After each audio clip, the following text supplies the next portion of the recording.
Welcome to the Hermetic Astrology Podcast. I'm Gary Caton in Waynesville, North Carolina.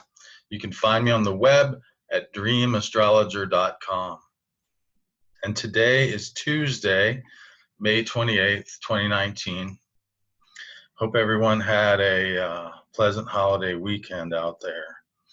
A few days ago, on the 26th of May, Mercury went out of bounds. And this is very significant because Mars has already been out of bounds for some time. I talked to you last month, about how Mars went out of bounds on April 20th and will remain out of bounds until June 12th. And then Mercury went out of bounds on May 26th and will remain out of bounds until June 17th. So now we have two players out of bounds and really calling our attention to the idea of bounds and like, when is it cool to go out of bounds? When is it not so cool? When is it productive, not productive, etc. So I think this is something really important to talk about right now. And just so people understand, yes, the concept of out of bounds is built on what we call declination. It's built on the vertical relationship of a planet with the celestial equator. And that is a modern concept. It is true.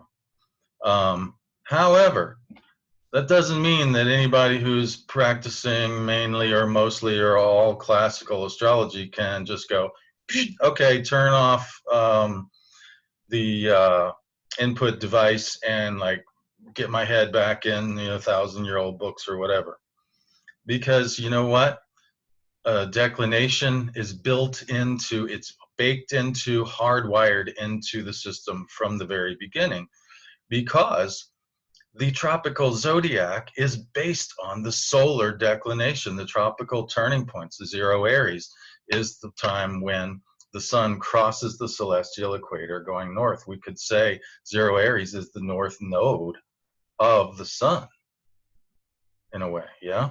And then as the sun makes its furthest separation from the equator, we call that zero Cancer. And as the sun crosses the equator in a downward fashion, we call that zero Libra. And as the sun makes its furthest separation from the equator going south, we call that zero Capricorn. So while it's true that the terminology of declination is modern and this idea of out of bounds is somewhat modern, this basic structure was built into the system from the very beginning. And so I want to show you some details about that from some of the classes that I teach.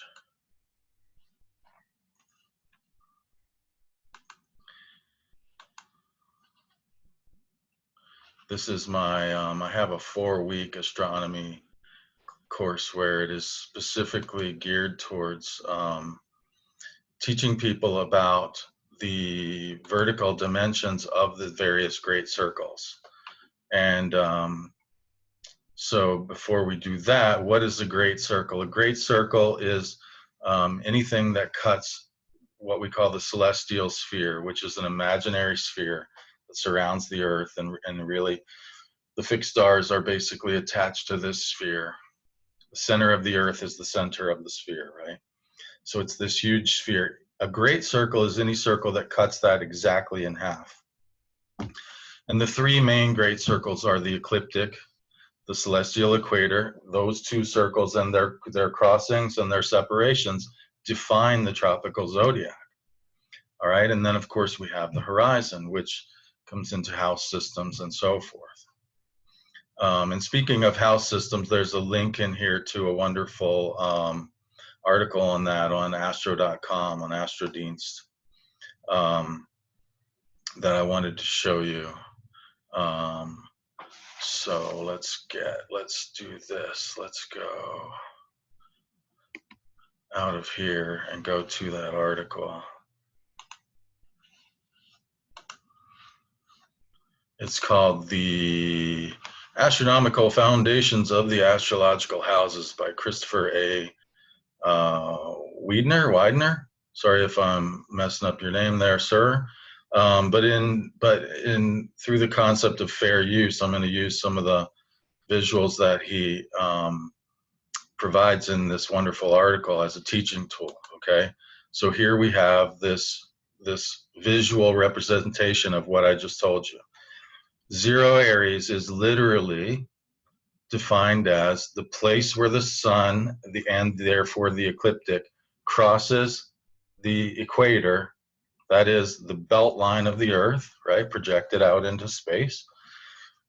Where the ecliptic crosses that in an upward fashion, that's zero Aries.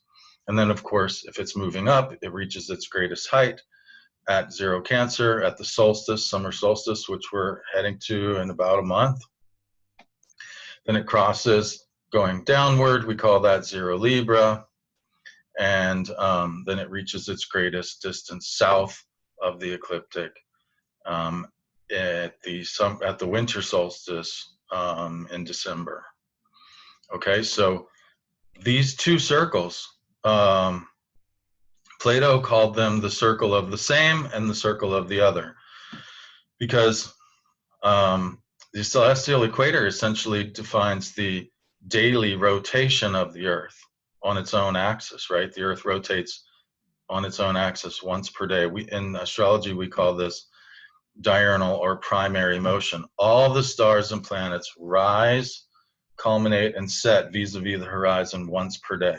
So they all have the same motion. Therefore, he called this the circle of the same. The sun travels this path around the ecliptic exactly once per year. The moon in a month. Mercury and Venus approximately a year, but not exactly. Mars a couple years, Jupiter 12, Saturn 29, right? So there's various speeds at which the ecliptic is being activated depending on the planet we're talking about. So he called this the circle of the other. Same in the other is a very fundamental philosophical construct. And so you can see that this concept of the equator and the planetary distance from the equator, i.e. declination, north and south from the equator, is built into the system from the very beginning. So yes, it's a modern to some degree in that it was fleshed out in modern times, but it's there from the beginning. Okay. Now, to get back to some more about this. So in terms of the ecliptic, the vertical dimension is called celestial latitude. In terms of the equator, it's called declination. In terms of the horizon, how high something is vis-a-vis the horizon, we call that altitude, right? Let's see. Okay, so here is let me get this back to full screen. So here is a diagram showing how the signs, the ecliptic, bends vis-a-vis the equator. The equator is this blue line that's flat, right? And you'll notice that Aries, by definition, is at zero declination at the beginning, and then it gets a little bit more, and then Taurus gets a little bit more, and then Gemini gets a little bit more until it reaches the highest point at zero Cancer. And then from zero Cancer, the declination of the sun is a little bit less still in Leo, and then back to zero at the end of Virgo. So you can see here that essentially Aries and Virgo have the same relationship to the equator. In other words, they share the same essential amount of day and night. The ratio is reversed. In Aries, the day is getting longer. In Virgo, it's getting shorter, but the ratio, the amount of day versus night, is the same. Same thing with Taurus and Leo, same thing with Gemini and Cancer. With the southern signs, it's the opposite, right? We see that Libra begins at zero declination, gets more through until Scorpio, more still through Sag until we reach 0 Capricorn, and then the declination begins to increase. Through Capricorn, Aquarius, and Pisces brings us back to 0. Okay, so we have northern and southern signs. Again, this is not modern. This is baked into the system from the very beginning. Manilius talks about this 1st century AD, for instance. And in fact, the technique of antiscia dates back at least to Manilius. And this idea is basically a crude form of declination, of parallels, because basically what they're saying is that any degree has a mirror degree that is the same declination, the same distance from the equator. Now, he didn't actually use that terminology, but that is what he's doing. And likewise, we can say that any degree has its opposite, where it's the opposite distance from the equator on the other side. So that we call that contra antiscia. So degrees that are the same distance from this equator line, we call those antiscia, opposite, contra antiscia. It's pretty simple stuff. And it's essentially a crude form of declinations, a crude form of parallels and contraparallels. And they essentially show us when planets are in the ballpark to form a parallel or contraparallel. Because unlike the sun, planets are not always exactly on the ecliptic. And so they may or may not be exactly in that parallel relationship. But they show us when planets are in the ballpark. So planets that are in Aries have a natural potential for parallels to planets in Virgo, Leo, Taurus, the fixed signs, and then Pisces, Libra, Sagittarius, Capricorn, etc., right? And then contra antiscia, Aries and Pisces are the same distance from the equator, but in opposite directions, right? Same thing with Gemini and Capricorn. They have this interesting relationship. Sagittarius and Cancer, right? So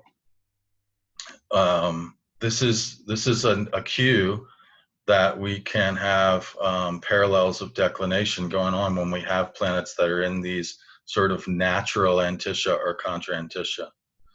Okay?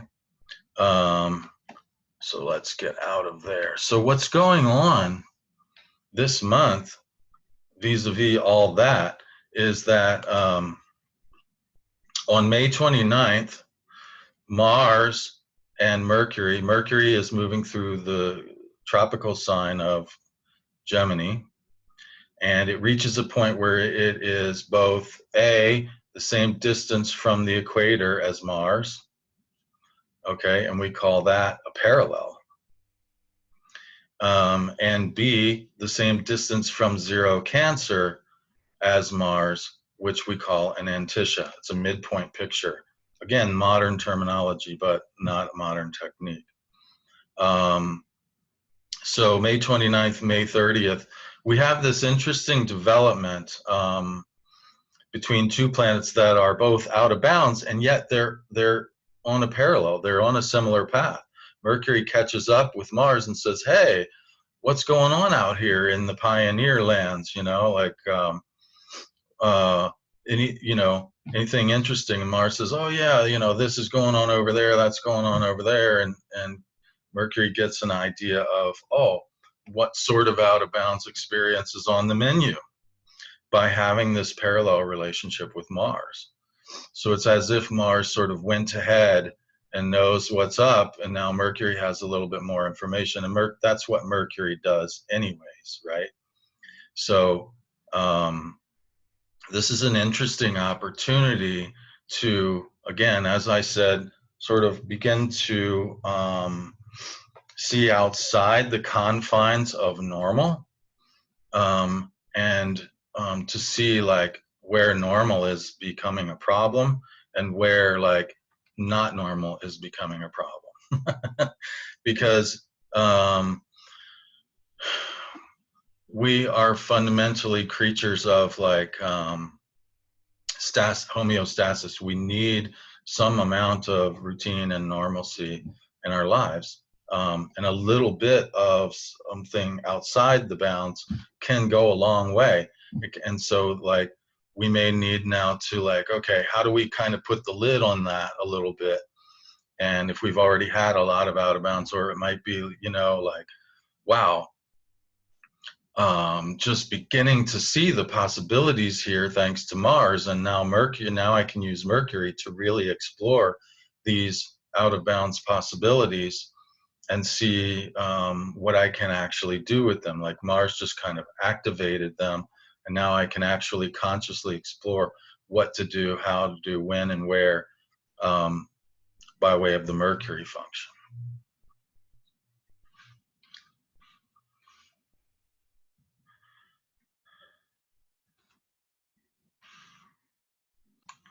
And this brings me back to something that I spoke about before in writing. I spoke about this idea of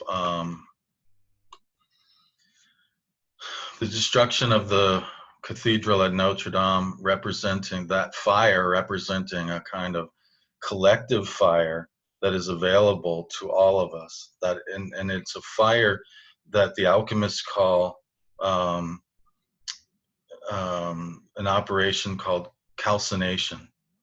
In other words, that the purpose of that fire is to reduce something to its fundamental essence. And by reducing something to its fundamental essence, we understand what is worth keeping from it and what needs to be discarded. Okay, so let me just make sure that I need to share my screen here.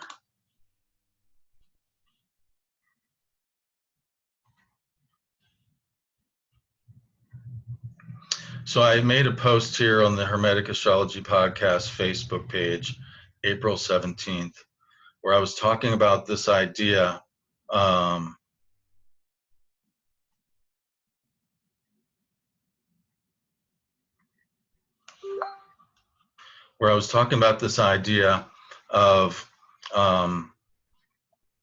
the switch of Jupiter and Saturn conjunctions from Earth element, downward pointing element, inward pointing element, to the air element, an upward pointing element, and that that this only happens once every couple hundred years, that Jupiter-Saturn conjunctions mutate between triplicities, right? The Jupiter-Saturn conjunctions will happen in air signs from 2020 through 2140, right? So for a very long time, they've been in Earth. Now they're switching to air. And in fact, 800 years ago, the last time we had this transition from Earth to air was when Notre Dame was built. And now there's this fire. So that fire represents a one way of, sorry about that. That fire represents one way of dealing with this process of transformation that is available to us all. When we look here, we can see that this is laid out through the qualities of the elements. Earth and air are opposites. Earth is cool and dry. Air is hot and moist. They don't share a quality. So Earth has to become water or fire before it can become air. It has to become hot and dry like fire, or cold and moist like water, before it can become hot and moist like air. And so there's a fiery path and a watery path available to us, is essentially what I was saying about that. And so what happens with that is that, excuse me one second. What happens with that is that we have fundamentally two choices available to us. In alchemy, these are called, sometimes they call it the dry path and the wet path. Like I said, the first thing often that happens in alchemy with a substance is that it's burned up to reduce it to its basic components. The mineral ash, the mineral salts that are contained in the ashes are the fundamental components of that thing. Another thing we can do is we can take, for instance, a plant and put it in high-grade alcohol, and that will draw out the essential oil of the plant, and then we can distill that. And so that would be the watery path, dissolution. So we have calcination and dissolution. We have these two fundamental processes of transformation that are available to us to make this transition from earth to air.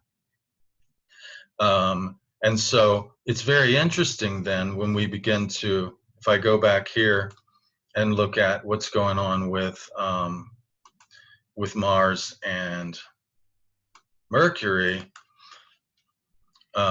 Mars is basically fiery in nature, right? And it was going through Gemini for a while, and that kind of accentuates the fiery nature of Mars. And then Mars went into Cancer, so kind of cooled him out a little bit. And now we have Mercury come along. Now Mercury's general nature is actually much more fluid. So Mercury in and of itself might represent the watery path, and Mars might represent the fiery path.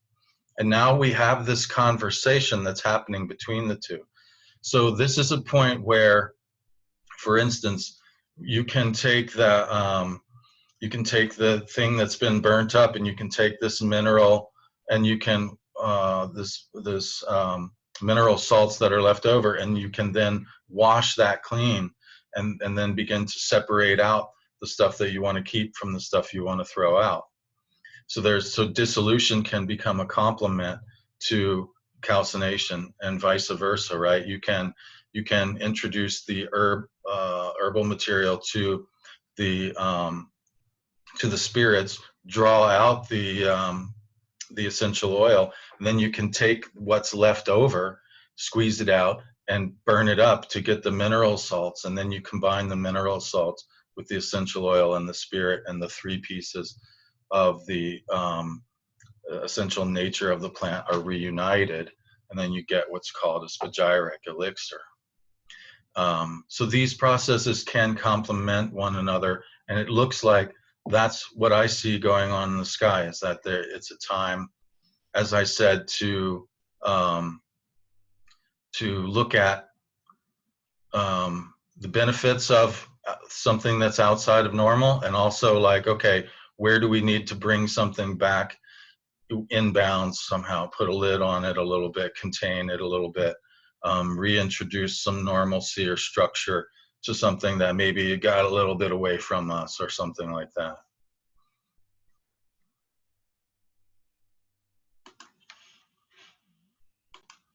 Now, the idea of boundaries in and of itself is a Saturn thing in astrology, right? So when we're talking about boundaries and limits, we're talking about Saturn. And so when we look at the fundamental nature of the zodiacal rulerships or domicile rulerships, for instance, you notice that the Sun and Saturn rule opposite signs, right? And notice that all of the planets rule two signs. One of them is shaded in this diagram, and one of them is not. So they rule one sign by day, one sign by night. Saturn, being the coldest planet, rules the coldest time of the year, Capricorn by night, Aquarius by day. So essentially what we're saying here is that Capricorn is the sign of closed boundaries, right? So for instance, the city walls, right, were pierced by an opening, and that opening has a gate, and the gate can come up to allow people who are residents and or friendly in and out, but the gate can be closed to repel invaders, right? For safety. And especially at night, we want that gate closed because we're trying to sleep, for instance, okay? And then with Aquarius, as the diurnal sign of Saturn, we open that boundary and we say, oh, guests from foreign lands, so that they can come in and trade ideas or spices or commodities or whatever, that there can be this flow and this exchange across this boundary. So essentially, Capricorn is the sign of closed boundaries, and Aquarius is the sign of open boundaries.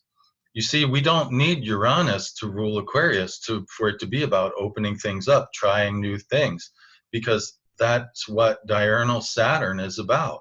It's about, hey, we had to close things down for a while in Capricorn to make sure we had enough stuff to make it through the winter.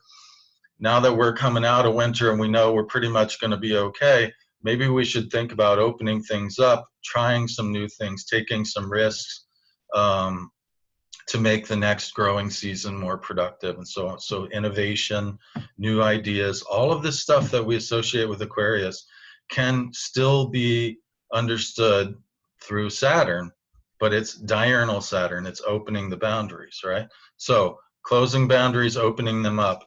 Plants do this every day, right? They open up their what are those little openings that they have in their leaves and let out the oxygen or close them down.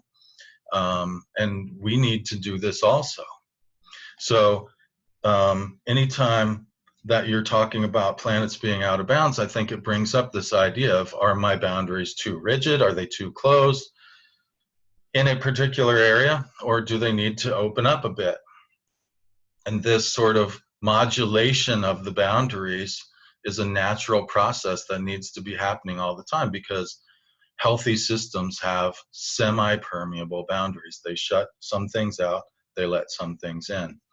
And there may need to be adjustments to allow something new in, and at the same time excluding something old, right? Because we have this big, what is Saturn doing in the sky? Well, interesting you should ask that question, because what Saturn is doing in the sky happens to be related to declinations and parallels. Because if we look at, for instance, if we go to ephemeris.com and we dial up the ephemeris for today, you notice that here we have, here's Mercury at 24 of declination, right? And there's Mars at 24 of declination. So that's what a parallel looks like. They're coming into parallel. And then notice that Saturn is at minus 21, so that's 21 south. Pluto is at 21 south. The north node here, we have the north node at 22 north. So the south node's at 22 south. So we have Saturn, Pluto. Jupiter is now within orb of a parallel to, and that is exact on July 21st. And then later they come into antiscia in September. So we'll be talking about that quite a bit more. We'll be talking about this concept more as the year goes along. But basically you have Saturn is in this conjunction that is also a parallel with the south node, which is about, excluding things. So we need to close the door on one thing that's been inside for a long time. And we need to open another door and let this out of bounds, this new stuff in. So you see how Rahu and Ketu work in tandem? Anytime you're pushing something out, it's sort of naturally opening the door for something else to come in, and vice versa. So, it doesn't matter which one you're working with. If for instance, Neptune's involved here too by longitude, because it's sort of forming a sextile to all that stuff in Capricorn. So if you're confused, I don't know what to get rid of, I know I need to get rid of something, simple, bring in something new that you are sure about. Oh, I definitely want some of that. And guess what? Something else will have to go, and it will happen naturally because it'll sort of have to. And next thing you know, that thing will be making its way. So there's this interesting situation going on with you can see the sun here is at 21 degrees of declination, right? So the sun is moving into a contraparallel with all this stuff. So the sun is contraparallel to Saturn on May 29th, contraparallel Jupiter on June 4th. So there's this natural tension. It's sort of like an opposition between these, that is reinforcing this idea that I was talking about with Saturn being the modulator of boundaries. What old thing that's been inside for a while and has had, you know, been privy to being able to stay inside the gate needs to, okay, time for you to go. And what new thing do we need to open up to allow in to activate these alchemical processes that I was talking about?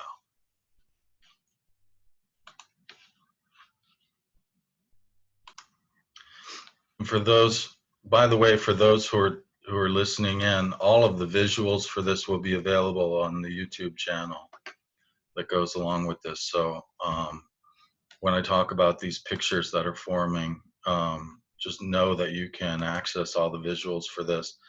Also, of course, my premium members have access to all these visuals, plus a lot of written material in the monthly report that I send out to them. And I've been sending some bonus elections for some magical opportunities for making talismans the last couple of months, and we've got another one coming up in June that I'm really excited about, making some more talismans. You can find out more about that at the special offers page on my website at dreamastrologer.com. So here we have, once again, you can see here the moon is about to cross this pink line is crossing the blue line here. That's the intersection of the ecliptic with the equator, right? There's the moon. Now notice the moon is way down here.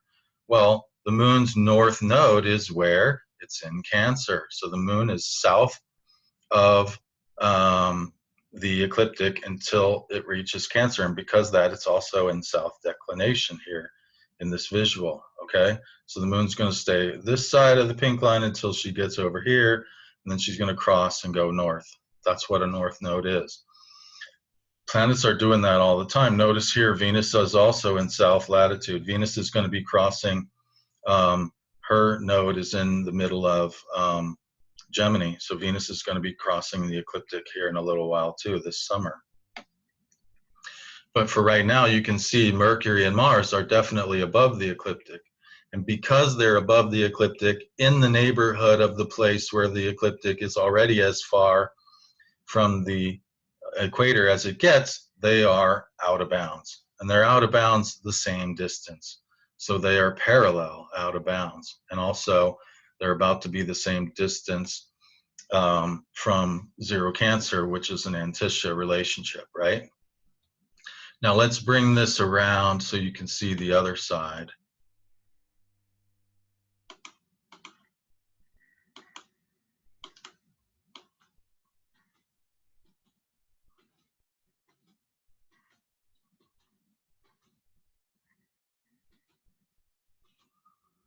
Okay, so here we have, here you can see that even though Jupiter is much closer to zero Capricorn, and I'm just going to move this up a little bit, even though Jupiter is much closer to zero Capricorn, because Jupiter is slightly north in latitude, slightly above the, it hasn't reached its south node yet, quite yet. It's the same distance from the equator as Pluto and Saturn. So they're forming this parallel too. And those are the exact, not exact, but just about the same distance south of the equator as the sun is north. So you have these two planets that are parallel out of bounds, and then you have this contraparallel between the sun and Jupiter-Saturn. And Jupiter-Saturn is going to be bringing up these issues of the fact that we're traversing this great mutation between elements. There's one way of doing things, this earthy way of doing things, that's giving way to this airy way of doing things.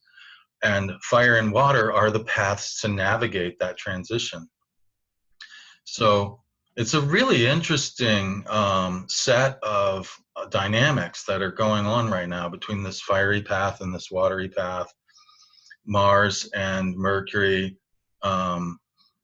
getting together out of bounds and showing us new possibilities and turning us on to things that we might not have considered before, and at the same time realizing, and in my life personally, it's realizing even stuff that I was thinking of as short as a week ago as a really good thing. Recalibrating that and saying, okay, yeah, but I have a lot of good things, and like I don't have room for all the good things, even maybe. For instance, for me, I've been working like crazy. I've got too much work for one person. So I either need to figure out how to delegate some of that work, get some help with some of that work, or just say, sorry, I can't do this, which kind of sucks because I'd like to be able to do it all, but I'm just one person. So figuring out how to manage those, those boundaries, some things going out, some things coming in. And, something that previously maybe even was thought of as positive, now in relative terms, well,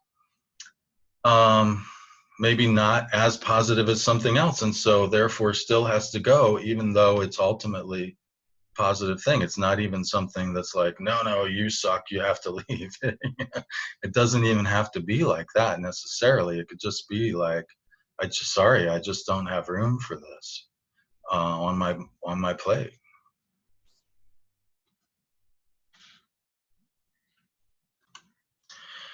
Okay, so just that's a lot of stuff going on, and it's a lot of stuff that you don't always hear talked about, unfortunately. So I just want to recap here. Mars has been out of bounds since April 20th, so there's probably been some activation, right? Mars is going to activate. Mars is going to make you feel energetically activated, positively or negatively or both, but on a positive sense, Mars is going to make you feel like separating from the crowd. Mars is going to make you feel ambitious, wanting to achieve excellence in some way that is unusual or outside of the bounds of normal. And Mars will be out of bounds until June 12th. Mercury went out of bounds a couple days ago on May 26th. And will be out of bounds until May 16th. And those two are joining up in a parallel relationship on May 29th, and in an antiscia relationship, which is longitudinal, on May 30th. And this is an interesting opportunity to maybe change paths, or to supplement the fiery path with the watery path that we talked about, to transform something, to take the next step in transforming something, or to maybe switch up the way that we've been going about transforming something in our lives. And this is acting at the same time that we have these solar contra-parallels. So the sun is as far north of the equator as Jupiter and Saturn are south. The sun is contra-parallel to Saturn on May 29th, and contra-parallel to Jupiter on June 4th. And so this idea of navigating between the Earth and the air eras of Jupiter Saturn is coming to the fore. And as I said, the way between those two elements are the fiery path and the watery path. And so we might literally be able to think about these operations that I was talking about. The fiery path is calcination, breaking something down to its very basic components and deciding what part of that can I use and what part of it can I not. And then the dissolution is about soaking something in the universal spirits and pulling out its essential essence. In terms of plants, that would be pulling out the essential oil of a plant, and then distilling that. And then maybe you can also then take that plant matter out and calcine it, burn it up, and get those mineral salts and combine the essential oil, the mineral salts, and the spirits back together to create an elixir of wholeness, right? Because essentially it's, you hear this stuff about astrology now and then. People say, oh, it's pseudoscience, blah, blah, blah. And I have to laugh at that one, because it's like, no. Science has been off on this trip that everything is about matter for like how many years, 100 years, 200 or 300 years. They took this tria prima, right? Everything has, yes, a material aspect. Everything has a soul aspect, a fiery driving force that is its essential aliveness, right? And everything has a spiritual or consciousness aspect. Science has been off in left field. Everything is matter. If anything's wrong with you, take this pill. Don't mind the side effects, because the side effects that you get from separation consciousness, from concentrating on only one aspect of consciousness, the side effects of separation consciousness are separation. So of course you get these weird side effects that they want to rush through at the end of the commercial, right? But what I have found, when you make these elixirs, you're coming from point of view of wholeness. The side effect of wholeness, when you recombine these three aspects into one, and you have, I made this elixir that I thought was going to cure my writer's block, and it did. But next thing you know, it was a Mercury elixir for writer's block, right? Next thing you know, I'm writing a book for Mercury. So the side effects of unity consciousness is more integration, you see? And so that's why these magical arts are so much more worthy. And that's why people say, oh, astrology, pseudoscience. I say, no. Science, pseudo-hermetic. Okay? Because what I'm doing acknowledges that things have a soul. What I'm doing acknowledges that things have a spirit or a consciousness. I don't deny that. I don't try to pretend that it doesn't exist. I'm actually trying to bring all three parts of it together, the body, the soul, and the spirit, and integrate them. And that is wholeness. So, and when you work from a place of wholeness, the side effects that you get still can be disruptive, for sure. Wholeness is not necessarily going to be something that just smoothly fits into a world that is based on separation consciousness, right?